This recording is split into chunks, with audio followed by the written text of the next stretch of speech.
Attention Deficit Disorder atau yang biasa kita kenal dengan Hyperactivity Disorder ini dicirikan dengan adanya gangguan pada pusat perhatian, kemudian impulsivitas dan juga hiperaktivitas yang tidak sesuai dengan tahap perkembangannya. Dan gangguan ini bisa terjadi di mana saja, baik di rumah maupun di sekolah. Setelah ini memberikan gambaran kepada kita tentang satu kondisi medis seseorang yang mencakup pada disfungsi otaknya, di mana individu ini kesulitan dalam mengendalikan impulsnya, kemudian menghambat perilakunya dan tidak mendukung rentang perhatian mereka. Ya, dan kalau hal ini terjadi pada seorang anak, maka ini bisa menyebabkan berbagai macam kesulitan yang akan dihadapi oleh anak tersebut. Ya, anak ini akan mengalami kesulitan di dalam pembelajaran, kemudian dia juga akan kesulitan dalam masalah sosial, ya. Kemudian dia juga akan kesulitan dalam berperilaku dan tentu saja kesulitan-kesulitan lain yang saling terkait dengan hal ini. Sehingga ini menyebabkan terjadinya ketidakseimbangan pada aktivitas yang dilakukan penderita ADHD ini dalam kehidupan sehari-hari dia.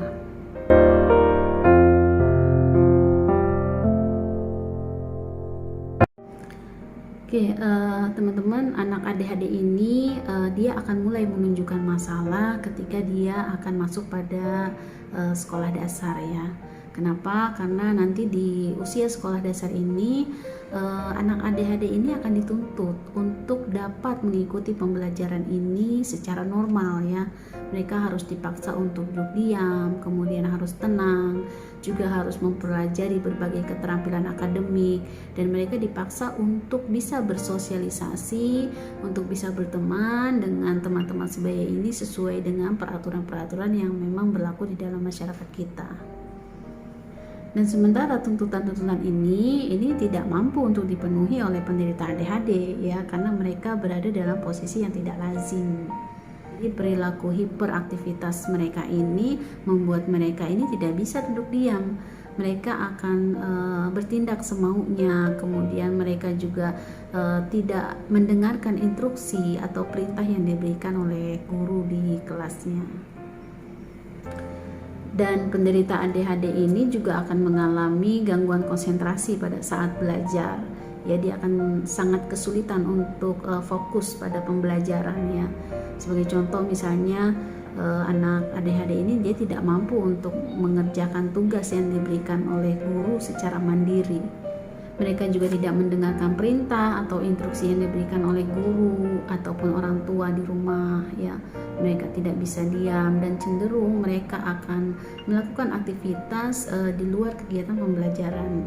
Ya, oleh karena itu sering kita melihat pada anak ADHD ini mereka cepat sekali berganti dari satu kegiatan pada kegiatan yang lain, ya.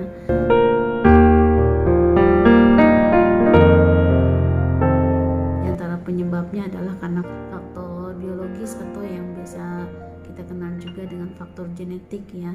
Ini kalau berdasarkan survei ini sekitar 40-60% orang tua yang dulunya terindikasi dengan adanya gangguan ADHD ini, maka akan sangat mungkin untuk menurunkannya kepada anaknya. Yang kedua adalah karena adanya defisit pada neurotransmitter. Nah, teman-teman, ternyata di dalam otak kita ini ada sel yang namanya neurotransmitter yang berfungsi sebagai regulasi, konsentrasi, dan juga pusat perhatian. Nah, pada penderita ADHD ini terjadi defisit pada neurotransmitternya. Artinya terjadi penurunan pada fungsi otak, sehingga otaknya ini tidak bisa memberikan perintah kepada sel-sel syaraf untuk dapat mengkoordinasikan gerak motoriknya.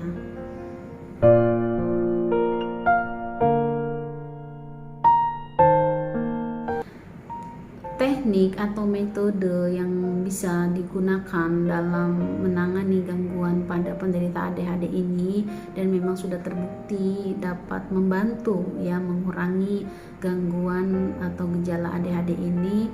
Pertama adalah tentu dengan obat-obatan. Kemudian teknik atau penanganan berikutnya adalah dengan melakukan terapi-terapi yang memang disarankan bagi penderita ADHD. Dan teman-teman di sini ada 3 jenis terapi yang disarankan. Yang pertama adalah terapi okupasi, di mana terapi okupasi ini memang menitik beratkan pada kemampuan motorik halusnya. Kemudian yang kedua adalah terapi konsentrasi, di mana terapi konsentrasi ini memang menitik beratkan pada kemampuan daya konsentrasi pada anak ADHD. Dan terakhir adalah terapi afeksi atau terapi emosi. Nah, terapi ini sangat baik sekali diberikan oleh penderita ADHD untuk mendukung interaksi sosialnya dengan lingkungan yang ada di sekitarnya.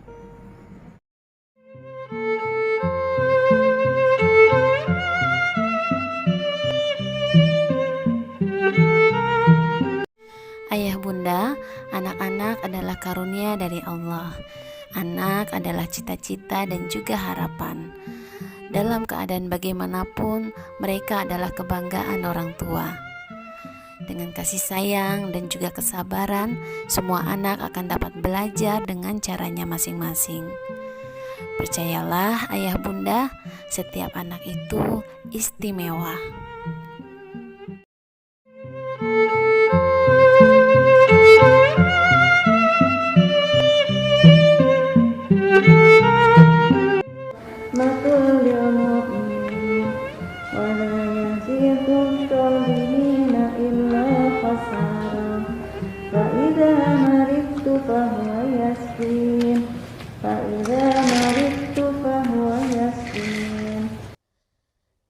الحمد لله